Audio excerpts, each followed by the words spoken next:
Welcome to True Crime Garage. Wherever you are, whatever you are doing, thanks for listening. I'm your host, Nick, and with me as always is a man that once he finally got his ducks in a row, they flew south for the winter. He is the captain. Well, having some ducks as pets is not all that it's quacked up to be. It's good to be seen, and it's good to see you. Thanks for listening. Thanks for telling a friend.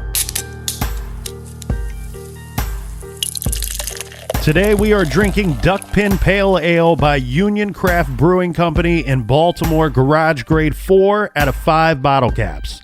This is a generously hopped pale ale brewed with lots of Pacific Northwest and New Zealand hops. And my favorite part, Duckpin has big citrus and tropical fruit aroma. You have aroma. And Duckpin was brought to us by, first up, we have Amira in Santa Monica, California. Another frisky bugger. We have Bex over in Leeds, UK. Next up, we have Berto in Waterford, Michigan. And a big We Like Your Jib to Jess in Oklahoma. And we are sending a long-distance cheers to Katie and Isaac in Albuquerque, New Mexico.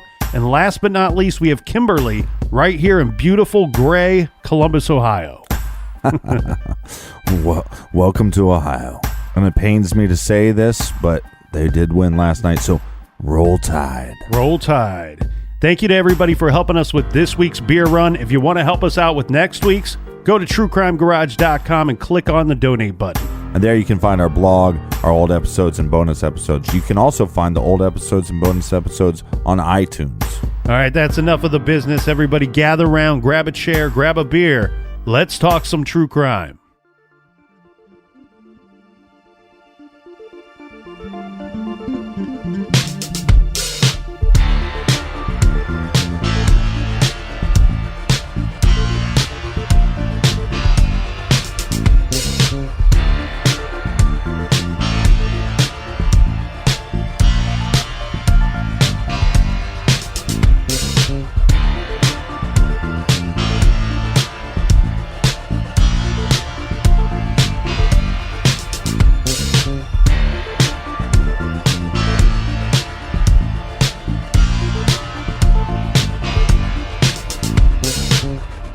The following is a letter written and sent from a Maryland prison.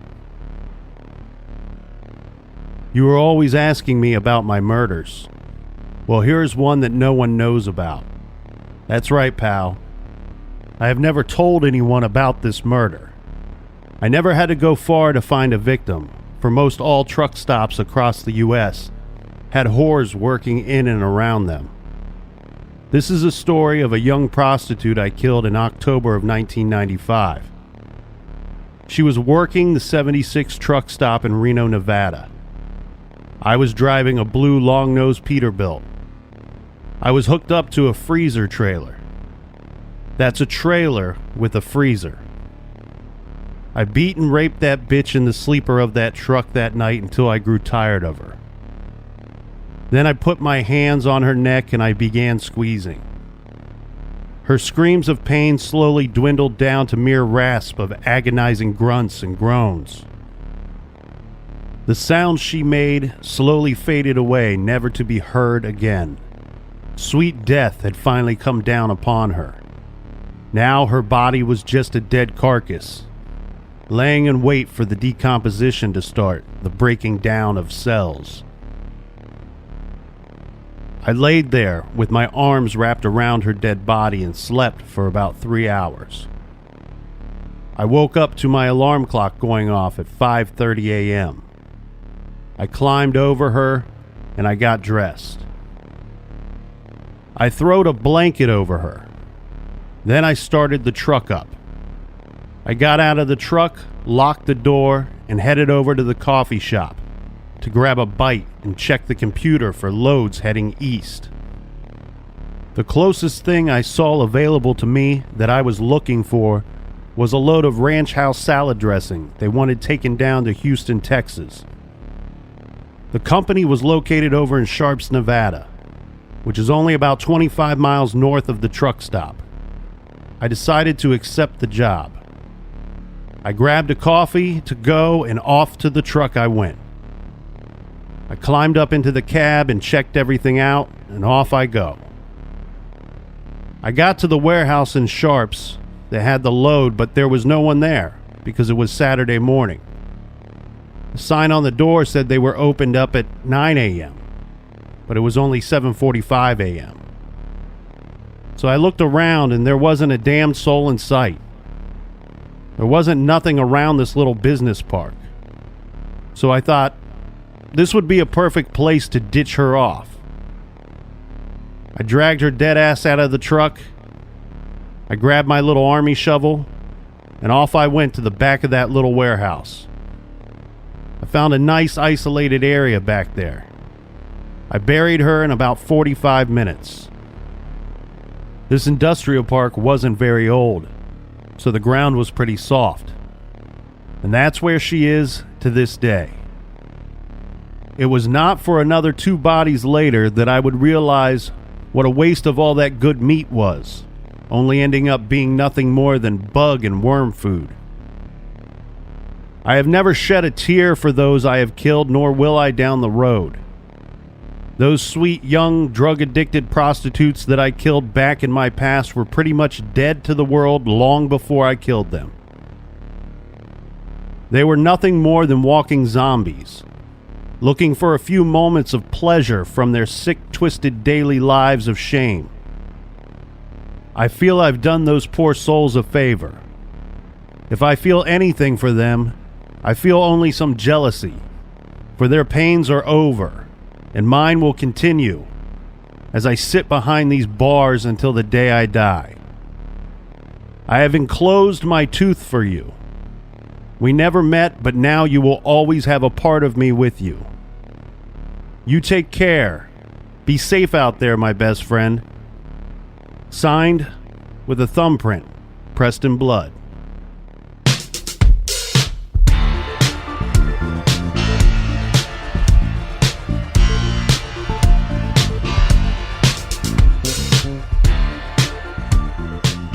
December 8th, 1996, Baltimore, Maryland.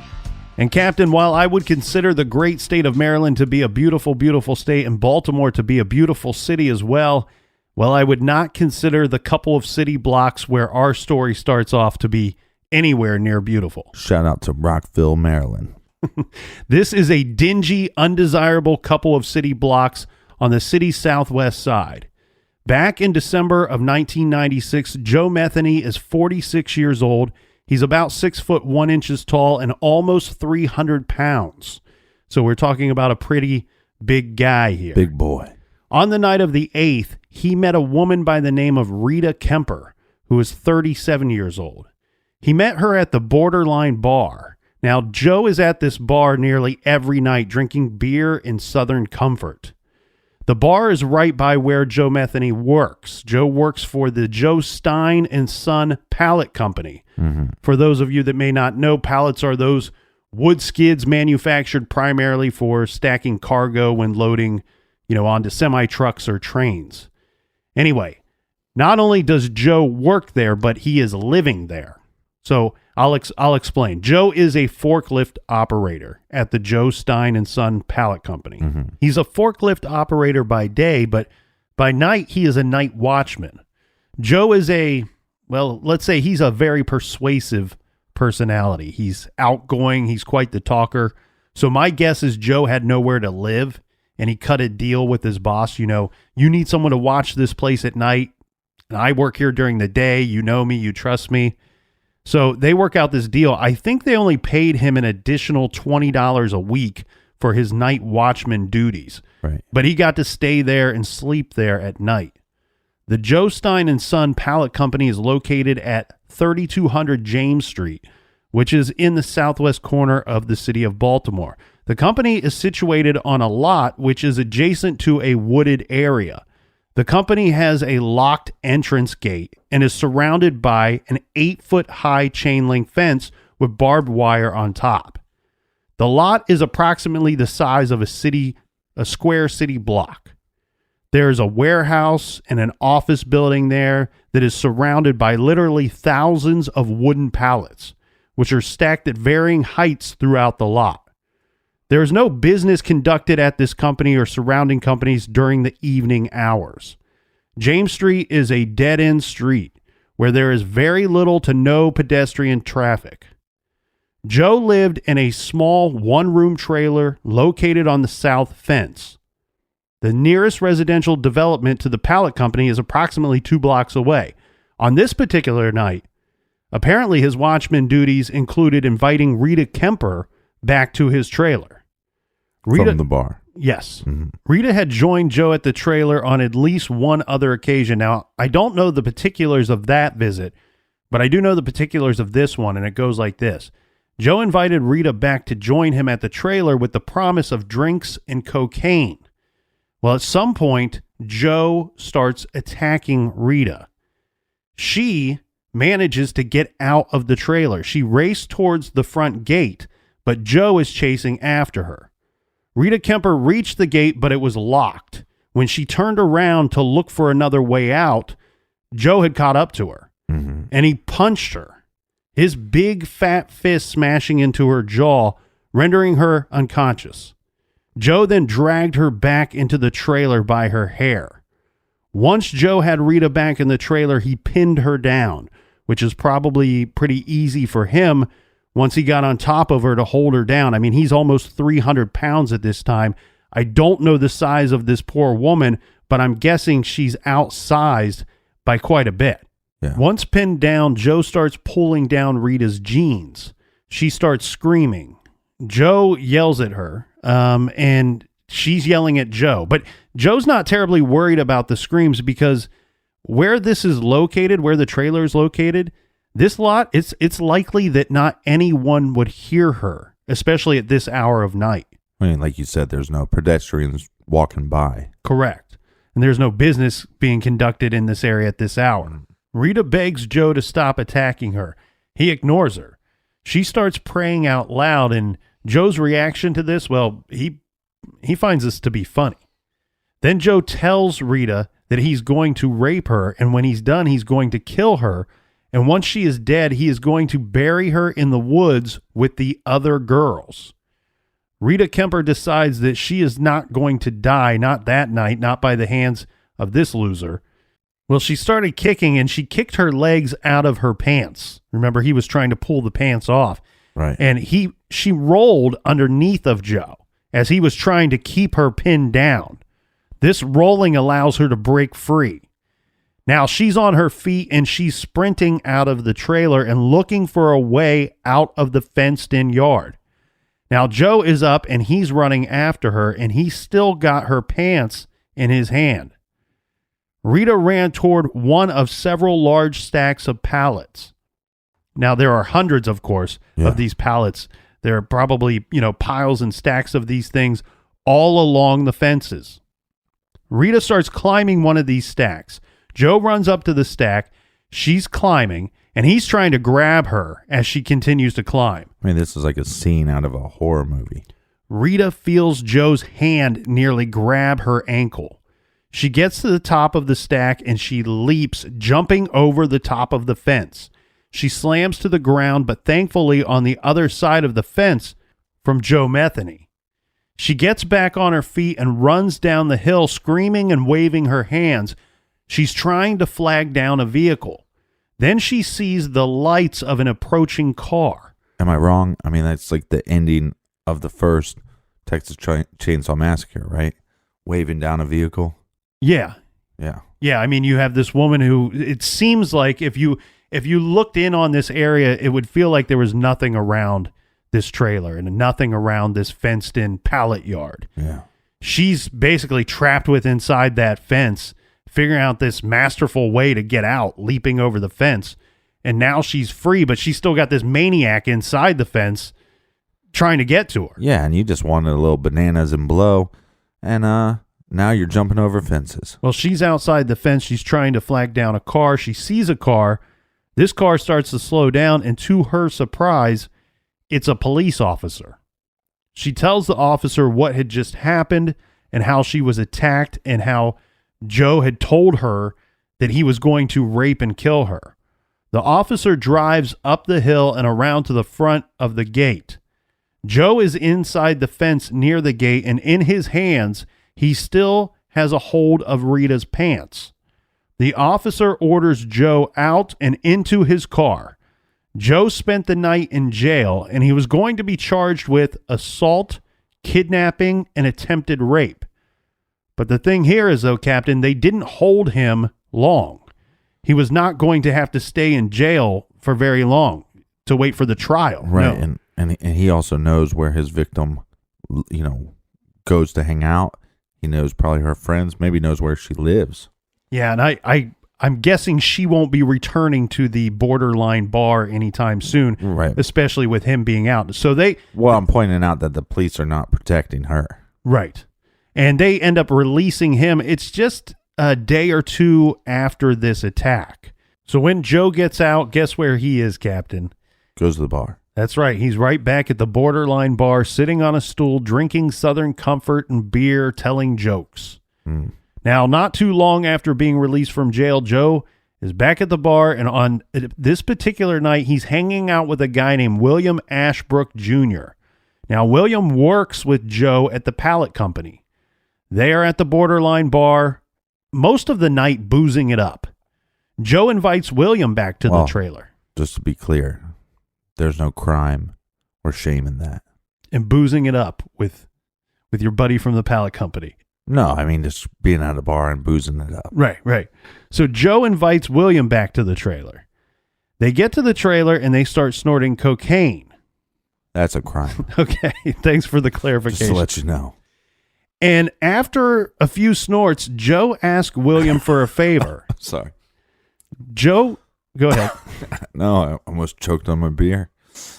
Joe tells William that he needs help. It's in the line after a few lines, not after a few snorts. Few snorts? We're changing the lingo. After a few snorts, continue. Yeah. Joe asked William for a favor. He wants help moving a body, and he thinks maybe William would help him with this. William thinks Joe is messing around with him. He doesn't believe Joe. So Joe then takes William into the woods, and Joe starts pushing away debris and trash. And underneath this debris and trash, sure enough, there is a rotting nude body of a dead woman. William tells Joe that he's going to vomit and that he's not going to help him move the body. Yeah. He does offer to go get more cocaine. Yeah, and I wonder when he's saying, hey, look, I'm going to puke. I can't help you. I wonder what Joe's demeanor was at this time. Was he getting angry at him? Did he sense, did he feel threatened? Like, if I don't help him, is he going to attack me? Yeah. Yeah, it makes you wonder. And I almost feel like we have Joe Metheny at this point that's got probably so much beer and Southern Comfort and cocaine in him. Right. He might even be very casual about this whole thing. Yeah. Hey, you want to go help me move this body? Well, I like this little escape plan that William has here. He's like, I'm not going to help you move the body, but I'll go get some more cocaine for the both of us. Yeah. Well, with this, he leaves, and he does not come back that night. The next day, I'm not sure if this is at work. Remember, they worked together, or if this was at the bar after work. But William asked Joe about the body that he was asked to help move. Joe plays dumb and acts like he doesn't know what William is talking about. Right. Well, William starts to get scared of his friend Joe. He starts getting scared of this stuff that he knows. He starts thinking, if I know about this dead body that Joe showed me, maybe I'm the only one that knows about it. Well, Joe could easily take me out, and then nobody knows about this body, right? Yeah. So eventually, just within a couple of days, William reports the story to the police. On December 15th, 1996, at approximately 1:40 a.m., members of the Baltimore City Police Department and an FBI task force arrest Joe Metheny. Get this. They arrested Joe at the Joe Stein & Sons Company Christmas party. And it does not take them long to find a dead body. Just 10 feet from the trailer that Joe slept in, they find the body of a woman who is wrapped up in a red tarp. And that would be the body, I'm assuming. The dead body would later be identified as Kimberly Lynn Spicer, age 26. So after he is arrested, a Baltimore police officer transported him to the homicide unit of the police department. During the course of the investigation of the recovered body of Kim Spicer, Joe gave several statements to detectives, but he starts telling them about someone other than Kim Spicer. He tells them he met a woman about 2 years ago. He described the woman as possibly having brown hair. Her build, according to Joe, was she was a little thin and she was a little tall in stature. He believes this would have been one night back in July 1994. Joe is very judgmental. Yeah, he says that this would have been around 8 or 9 p.m. that night. Mm-hmm. He tells the officers that he took this woman to his trailer located at the pallet company. And while in his trailer, he had sex with her while she was partially clothed. She had been in his trailer for approximately 1 hour when Joe started to strangle her. When the detective asked Joe Metheny, "How did you strangle her? Did you strangle her with your hands?" Metheny responded, "Yes, with my hands." The detective further questioned, "Did you use anything else?" To which he answered, "I used an extension cord. Yeah. I took the end of the cord and strangled her." To clarify, he's saying that he choked her with his hands until she passed out. Once she passed out, he put the extension cord around her neck and killed her. Then, according to Joe, he drug her back into the woods, then buried her in a shallow grave. He then took her purse and clothing and buried them in a separate location. Now, we said that Joe did not know the woman's name, but he gave identifying information stating that he believed that the victim's first name was possibly Kathy and that she was approximately 5'6" to 5'7" and about 120 to 130 pounds. She was also missing a couple of upper front teeth. She had been wearing cut-off jeans, white tennis shoes, and a white pullover sweater, and she had a purse with her. And like you said, he's basically living on the property of his work, and it's a fenced-in property. And so it's a big area, but outside that fence is where he's been burying these individuals. Yeah, so there's that wooded area. So he's going to draw a diagram of what he can, best remember to try to help them locate this victim. Yes, they're going to look for where he buried the body. He says it would have been a shallow grave. He said approximately 2 feet deep. He further stated that when he buried her, she was not dressed. Additionally, Joe indicated that after the body had been buried for about 6 months, he went back to the burial location and dug up and removed the skull.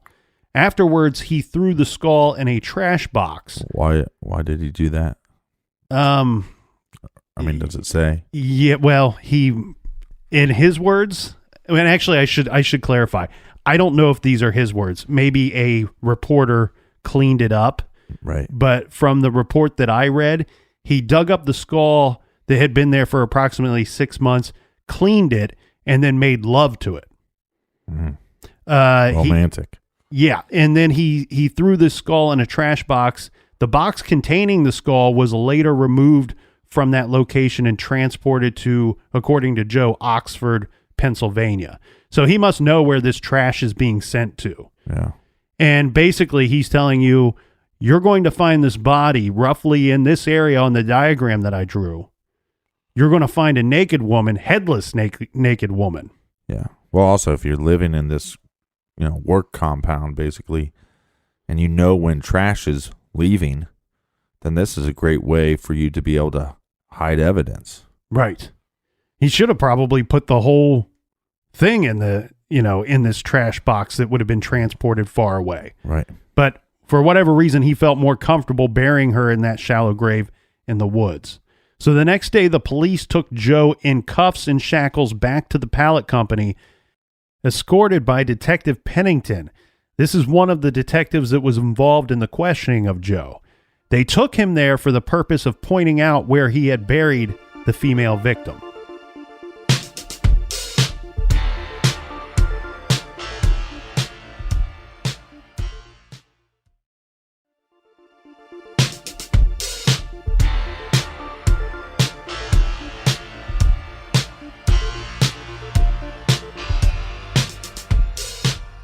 All right.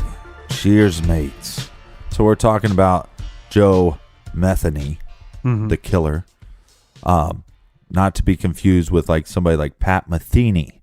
They're spelled the same way, and if you look up some reports, they will say Joe Metheny, but it's actually Joe Metheny. Yeah, we got that from local Baltimore reports. So him being from Baltimore, we're going with that pronunciation. So where we left off, Captain, they had returned Joe to the pallet company in hopes of finding this buried female victim that Joe had told the investigators about.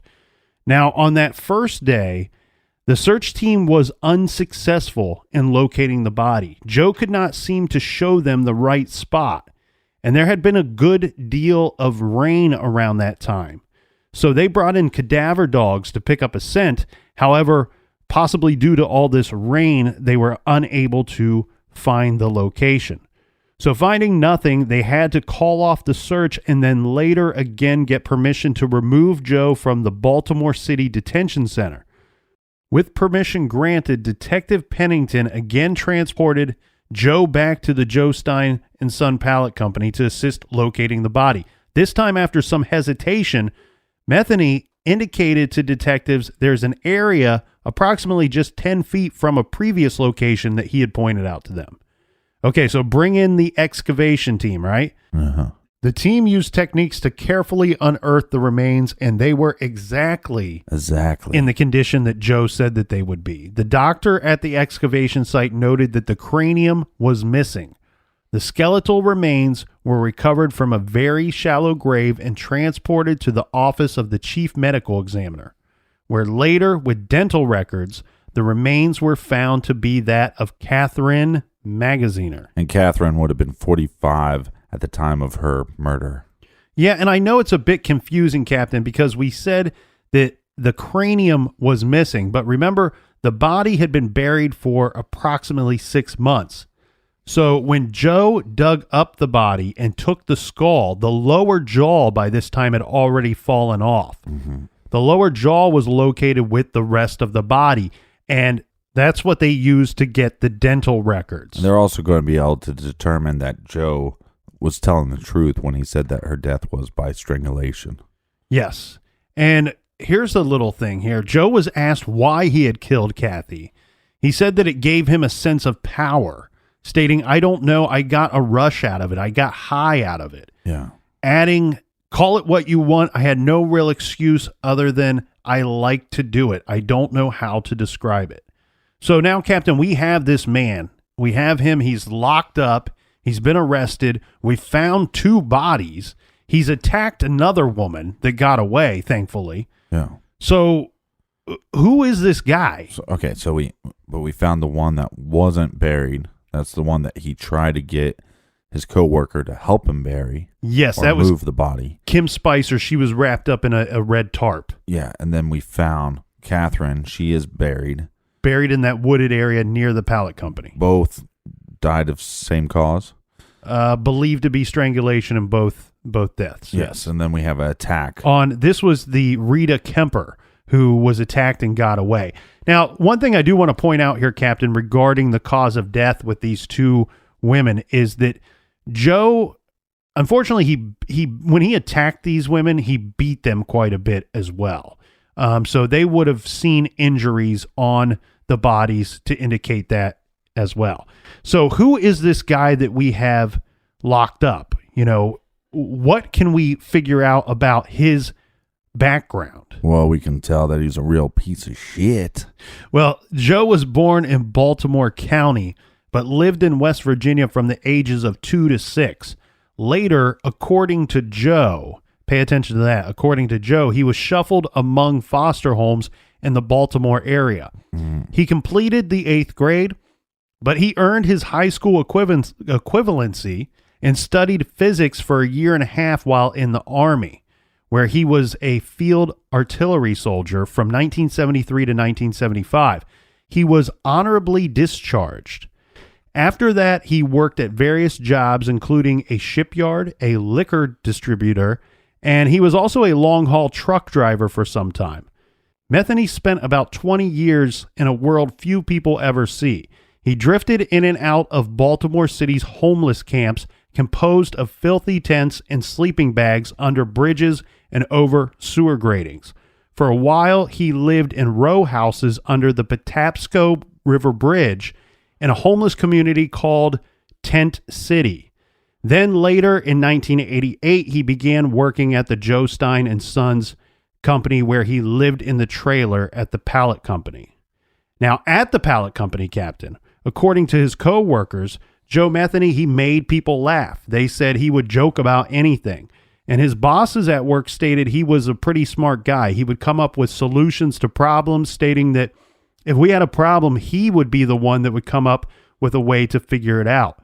But these same co-workers described a complex personality, many of them saying in one respect he is a gentle giant that they nicknamed Tiny, standing more than 6 feet tall, weighing almost 300 pounds, stating that he loves to draw large cartoon characters and play video games. So he sounds kind of like a big kid. Yeah, but enough with this. We call the big guy Tiny.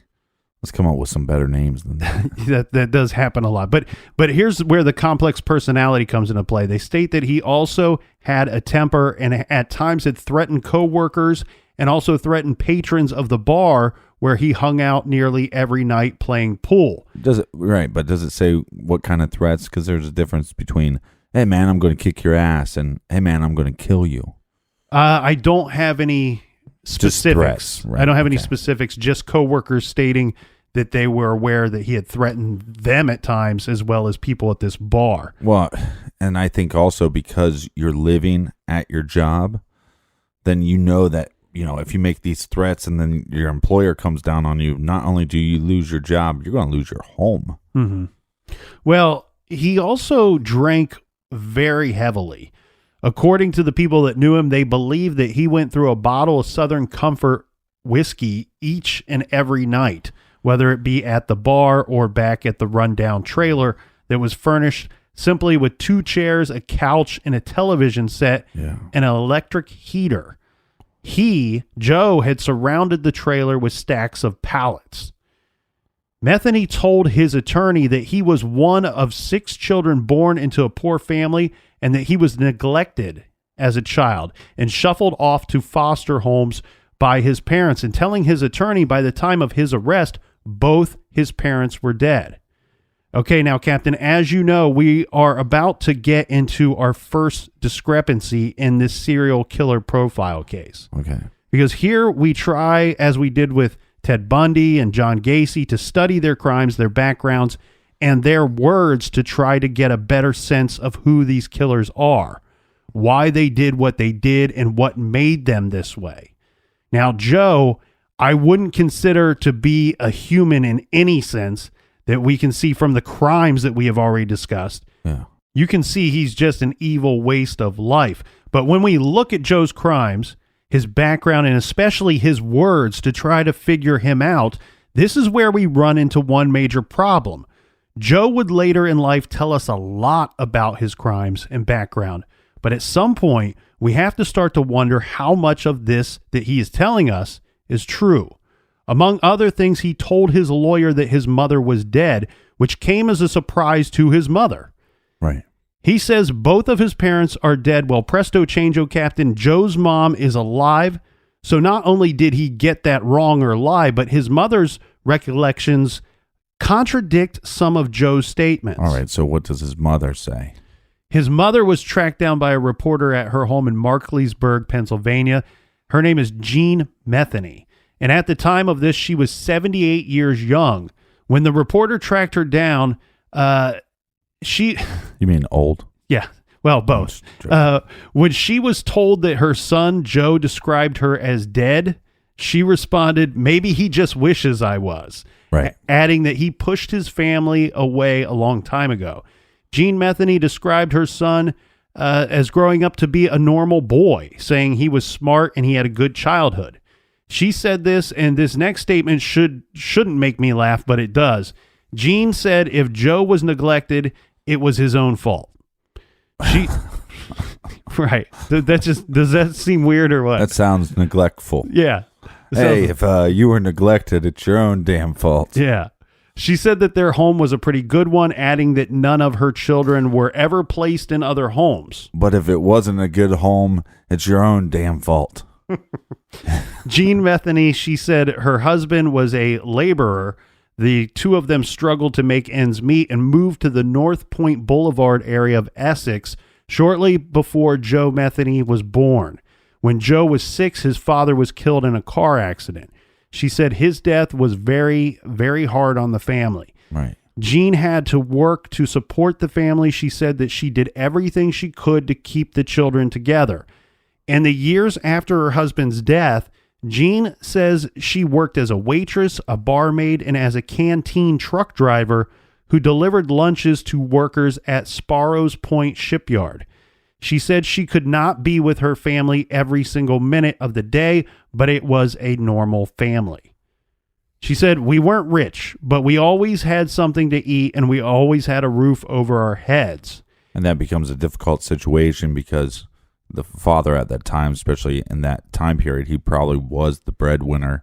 And now she's going to have to take on these jobs. And a lot of times you'd see that the mother would stay at home and raise the children while the father can focus on his career. Mm-hmm.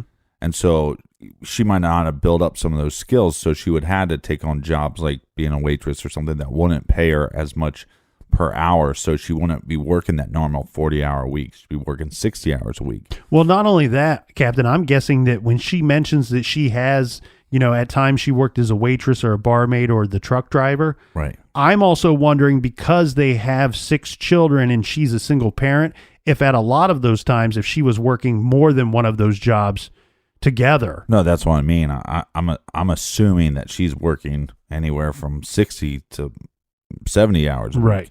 And that, is that a normal childhood? For some people, yeah. But, you have 6 kids, then where did they go? Who's watching them? Yeah, and I mean, I don't mean to attack Jean here. Not at all. Not at all. But I do question where I hear her say that she's working all these jobs. It seems to me like maybe neglected is not that big of a stretch. Well, no, because in her defense, she's doing everything she can to put food on the table, keep the lights on. So that's not, it's not neglect. Right, right. Maybe that's the wrong word. What I'm getting at, though, is we have one parent gone who passed away. I'm just saying that. And we have another that may not be home hardly ever. And we all know how tough it can be to live in a single parent home. Mm-hmm. And then especially in this time to have a single mother home, so I applaud her for putting the family on her shoulders and trying to do what she can. She did go on to tell us that she and the family never went on welfare, and she remembers her son Joe as an avid bike rider and an above average student, and adding that he was always polite. Well, if you're scoring at home trying to keep track of Joe's lies or truths, so dad dead, yes, check. Mom not dead, no check for right. Joe. But maybe dead in his mind. Mm-hmm. Yeah. She did agree that that Joe did serve, that Joe spent time serving this great country in our nation's military, and gives some detail stating that when he turned 18 in 1973, Joe entered the Army and was stationed in Germany, where he met a woman that he seemed to be very close to. We don't have any more information on this woman, but she brings her up for some reason. Joe Metheny told his attorney that he served in Vietnam and became addicted to heroin during his tour of duty in the artillery unit. Right. But his mother said that she does not recall him having served in Vietnam. The articles where I found this information stated that the military records for Joseph Metheny were not available when they wrote this. I was unable to confirm if he had actually served in the war, or if he was just stationed in Germany like his mother had said. Well, tough thing here, though, too, is, if the death of the father was really tough on the family, and then you have 6 kids, and then, is there any truth to the whole foster care thing? That seems to be an item that they cannot agree on. She's stating that she did everything she could to keep the children together, But and that doesn't mean that they did. That's right? true. That's why I find her statement strange. Right. Because she doesn't definitively say the kids were always at my house and in my care. Right. She says that she did the best that she could to keep the children together. Right. And so he goes off into the Army. Maybe he served, maybe he didn't. Maybe she doesn't know because they weren't that close afterwards. I do think she did at some point definitively say that they did not live at any other homes. But it seems like now, mind you, she's 78 when she's giving this interview. Right. So some of these answers seem a little bit of a roundabout way of getting to them. Now, once he had left her home, this is according to his mother, Joseph seldom called or wrote to his mother. Right. The relationship, she said, eventually disintegrated, and the two didn't speak for about 10 years, stating that he just kept drifting further and further away, and she does agree that Joe at some point developed a drug problem. Here's one thing I wonder about, Captain. If they hadn't spoken so long, and I really wonder about Joe's drug issues. I think he was a severe alcoholic and probably very addicted to drugs. Right. And I'm betting that this had gone on for quite some time leading up to the point of his arrest. With his mother being 78 and them not having spoke for so long, do you think where the public would later call Joe a liar for stating that his mother is dead, do you think there's any chance that he may have just thought she was dead? That he didn't keep track with her? I mean, you're talking about a guy that he woke up in the morning, probably hungover as hell, and went and worked as a forklift operator, and then went straight to the bar every night after work where he got wasted drunk. Right. And would do drugs if he could get his hands on them, and then wake up and repeat the same thing the next day. We're not talking about somebody that's keeping tabs on family members or living any kind of normal life. Well, no contact for 10 years. So maybe at some point he's either just assuming, or like I said, I think more of that is psychologically that she's dead to me. Yeah, I agree with that. And I obviously he has some issues with women. Well, let's get to the trials regarding the charges that Joe is facing. He was first charged with the attack on Rita Kemper. We'll call her the one that got away.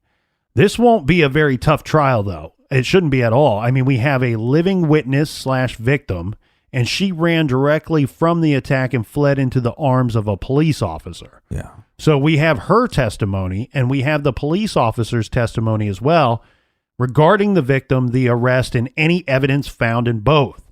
So that's an easy case. Joe gets 50 years, and that seems good. That feels good, right, Captain?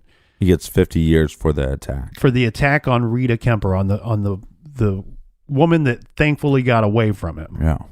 The thing here is when I was writing down this sentence that he got sentenced to 50 years, something immediately popped in my head, and I have to bring this up with you because I know you're a fan. I recently read one of Robert Ressler's books. I was inspired to do so because of the show Mindhunter on Netflix. Yeah. You and I both loved the Mindhunter. Yeah, I didn't love it at first. I think it was like the first episode. I thought the main character I was like, yeah, I'm not really into this guy. By the second episode, I'm not a huge car guy, even though I own a garage. The cars in the show from the time period, and then it was his partner, the old school cop, the old school detective, Bill. Bill. He grew on me, much like the captain would grow on you. No, but then by like the third episode, I was in love with everybody, and I just think it's an amazing show. The first, I'm getting a little off track here, but the first episode opens up with that hostage scene where the hostage taker ends up blowing his own head off, and that I was hooked right then. Hey, spoiler! It's a season long thing. That's like the first 10 minutes of the. Spoiler. Okay, so send hate mail. Here's the deal. I was reading truecrimegarage.com. I was reading a book by Robert Ressler. Okay. And the reason why I did this is I'm not certain. I'm not 100% certain, but you had mentioned the older agent, Bill. Right. Who eventually recruits Holden to the BSU, right? I believe Bill's character is based off of the real life person, Robert Ressler. Yeah. So having watched this, it inspired me to go back and read one of Wrestler's books. And in one of them, this is not a direct quote, but trust me, this is very close.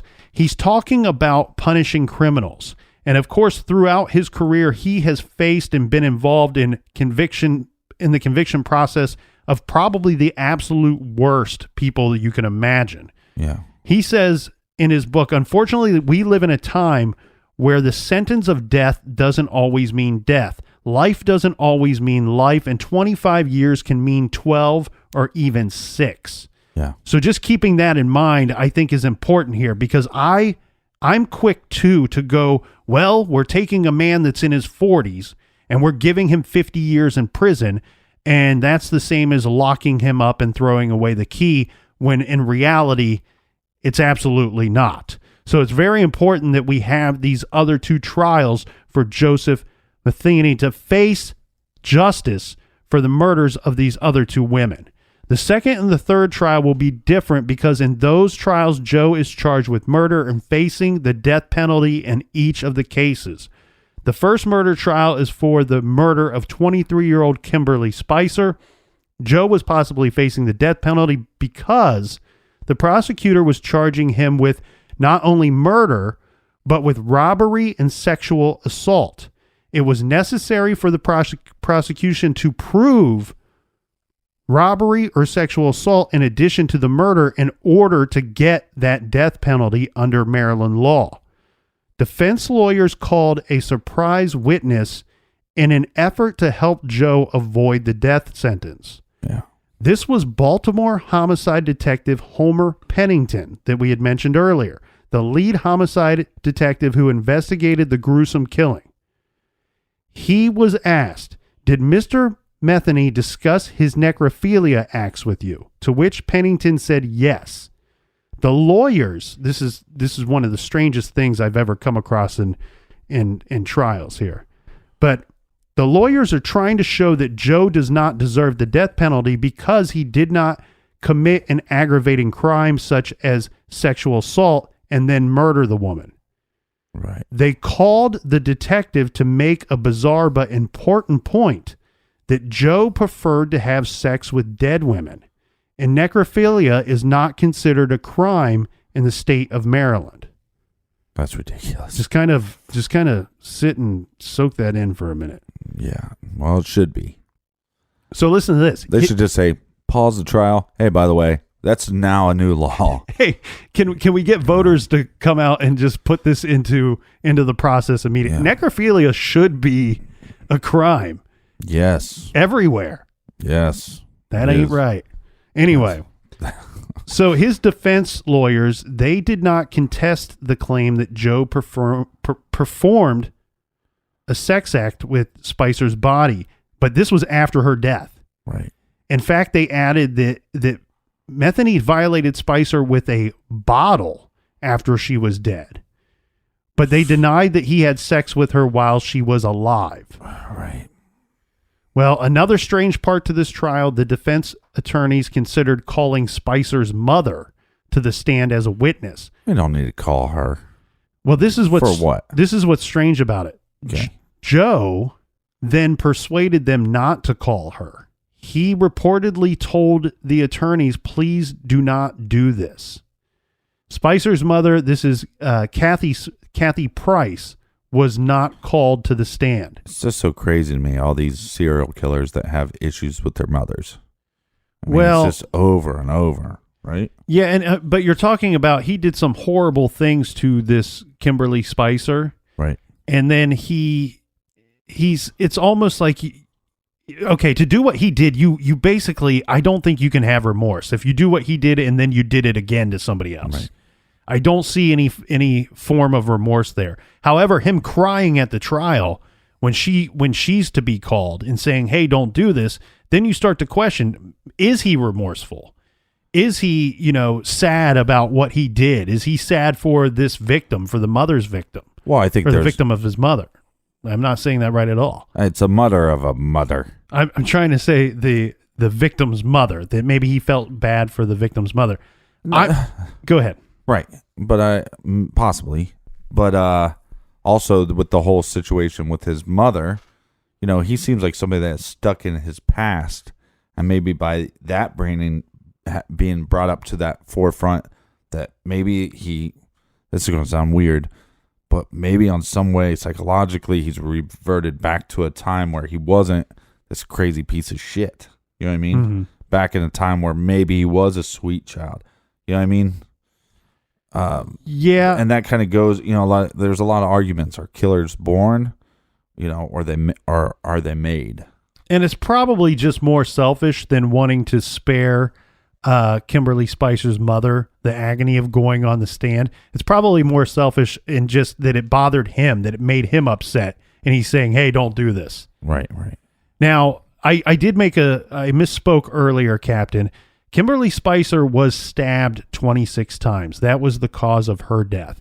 Joe was found guilty of first-degree murder in her horrific murder. Right. But he was spared the death penalty by the judge, who ruled that Joe did not rob or sexually assault the woman before he killed her. Now, a day after escaping the death penalty, Joseph was sentenced to spend the rest of his life in prison without the possibility of parole. After the trial, Kim Spicer's mother said to reporters, I'd like to ask him why he killed Kim. Right. But stating that we will never really know. He's just a killer, and some people, there is just evil. Yeah. But did she ever ask him? I don't think she ever had a conversation with Joe outside of the courtroom. Well, and he also liked to write people, so I don't, but that would be a sign of remorse to write a letter to the victim's mother. I just don't think he has that in him. The second murder trial took place about 5 months later, and again, Joe was facing the death penalty. This time, he is accused of killing Kathy Magaziner, who was her decapitated body was found on the grounds of Joe Stein and Son Pallet Company. But now, she was also decapitated post-mortem. Yes, and I should stop myself here and add that Joe was actually facing 3 murder charges in 3 separate cases. Originally charged with 2, but once those trials were set, law enforcement, they then identified a third body and connected it to this case. This was Toni Lynn Ingracia. She was only 28 years old at the time of her death. Her father, John, described Toni simply telling reporters that she was a good girl. She had some problems with drugs, but she was trying to get help. And I hate to report this here, but there's very little out there on this case. All that I could find is that so her body was found basically dumped on the side of a road. Right. And when he was arrested, they connected this case to him. I don't know what evidence they used to connect him to this case. My guess... Sometimes they don't use any evidence. They just go, this guy's behind bar. Maybe he did this one. Well, and I'm kind of throwing this in as a side note that he was charged with this third murder because eventually it's thrown out. They dropped the charges due to insufficient evidence. Yeah, they couldn't take it to trial. Right. And my guess here is that, is he connected to it? We may never know. But I know that her case is still unsolved as far as I could see. If anybody can find any information on that, make sure you post it on our blog at truecrimegarage.com. But I'm guessing, Captain, that it's a simple thing that she was probably running around in circles that Joe may have been running around in. Possibly, yeah. And she may have had connections to that area that he was known to frequent. Right, but it's also, look, you're going to the bar, you're drinking, you're doing drugs, something like cocaine, that's a very social drug. So then your circle becomes wider and wider. Yeah, but what I'm getting at is I think it's just a simple thing that she fits the victimology of Joe. Yeah. And he's locked up. He's certainly capable of it. Let's go ahead and charge him with it. Meanwhile, we can't find any evidence to support our theory. Well, and also maybe their thought was, hey, let's charge Joe with it because he's also a guy that starts speaking. That's true. And it could be as simple as, hey, we believe that you are responsible for this murder of this young lady. And he just goes, yeah, and this is what happened. Yeah, and then it's an open and shut case. But, I don't know. That's clever. I didn't think of that. I mean, because what does it hurt? You can always charge somebody else with it. Exactly. So in Joe's second murder trial, the murder of Catherine Magaziner, this should be a pretty open and shut case as well, because remember, just after Joe was arrested for Kim Spicer's murder, 3 days later, he led police to a shallow grave on the property, which held the decapitated remains of Kathy.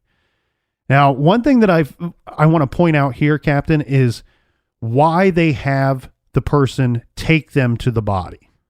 And we know on it obviously is this on the surface, that we need to locate this body, right, so we can charge this individual with the actual murder. But it's essentially a confession. Right. You know what I mean? Well, I buried her over there. Right. But what they do, the reason why they bring a person like Joe to the actual body is that later, if he decides he wants to recant his confession, they can still say in court, well, yeah, we can't use your confession against you, but you were the one that physically led us to this body. Right. Like I said, it's almost like a second confession. One that they can't take away. Exactly.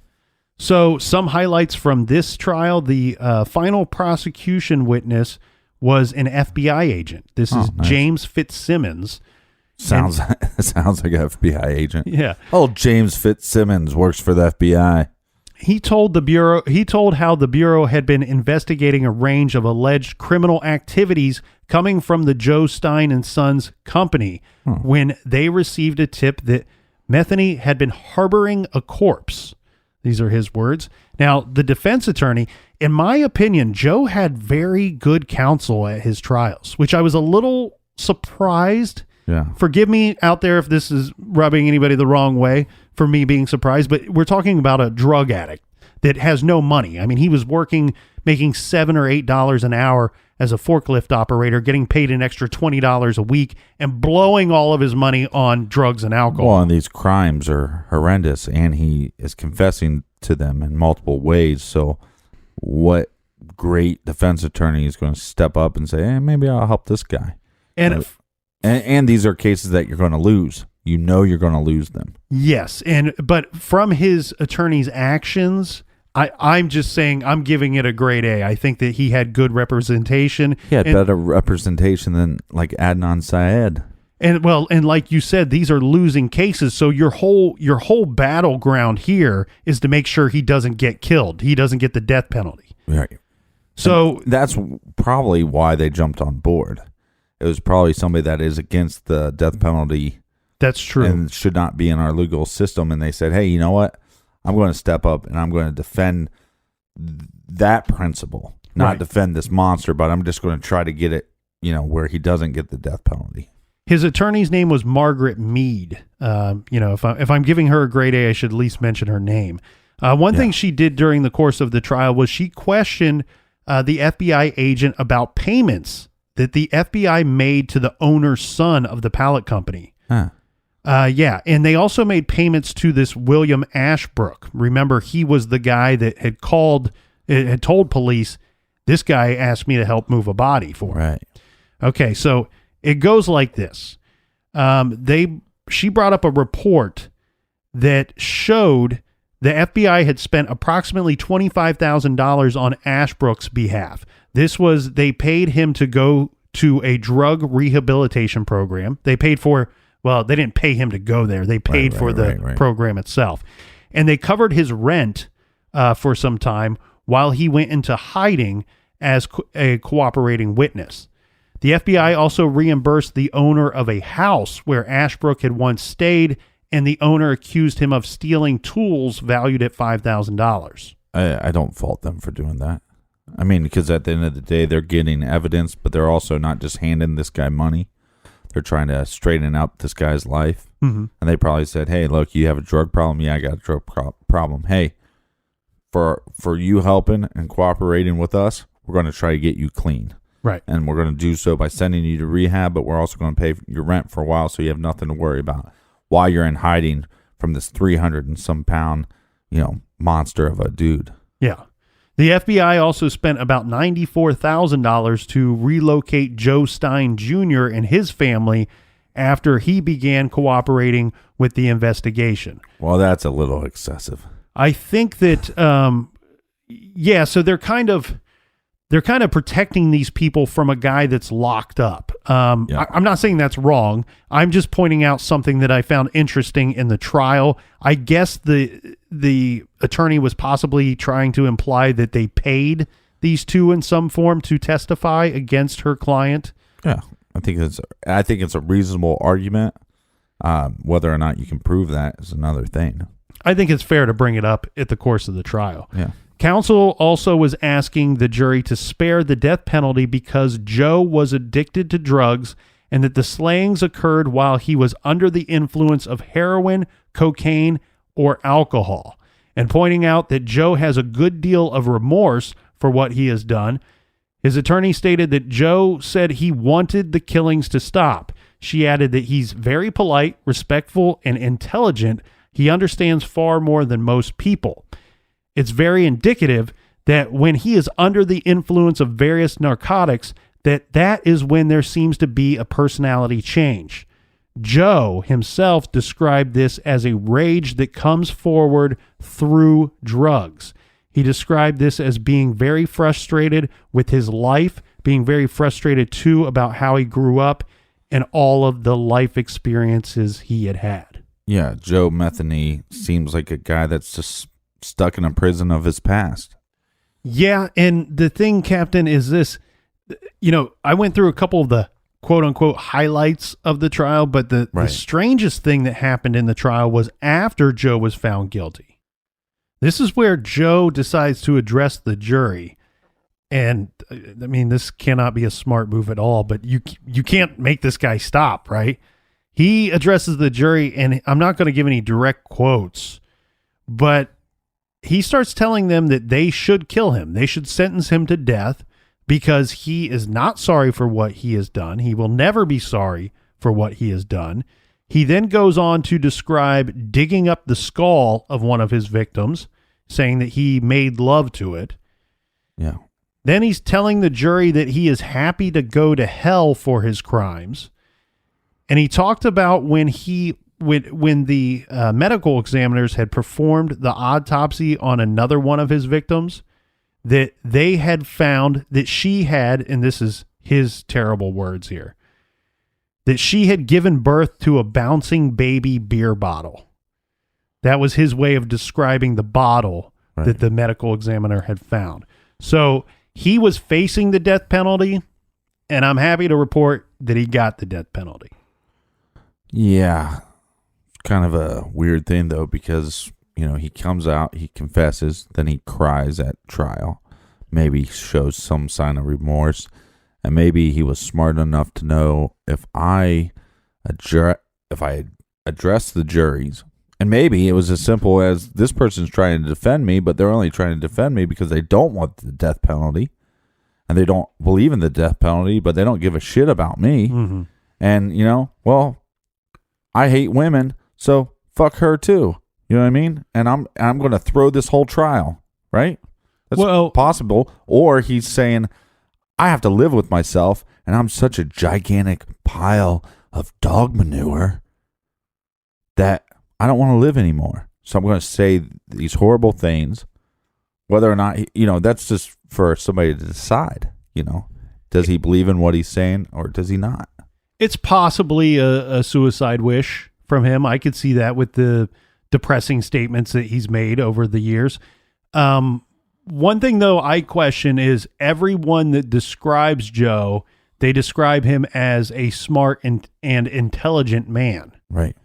Here's what I wonder, Captain. Having already received 50 years for kidnapping and then a life without the possibility of parole sentence in the first murder trial. So, and then they add that. Now he's facing the death penalty again, and he's been convicted, but not sentenced. He goes to the jury and puts on this whole crazy role. I'm wondering if that was some plan inside of his head that he's like, well, maybe I can convince these people that I'm crazy. That during the course of this trial, I'm going to show that I'm remorseful. I'm going to have my attorney point out that I'm remorseful, that I was addicted to drugs and the drugs caused me to kill people. And when it's all said and done, if I have my last card to play is the crazy card. Yeah. And I mean, nobody in their right mind would get up and say the things that he said to the jury. So, Well, like you said, he is not human. yes, but I have so many questions about Joe, though, because he's also one of these guys that comes off as defiant to the end for me. Maybe this is just oh, well, you got me. There's nothing I can do about it, so I'm going to rub your faces in it for a while I can.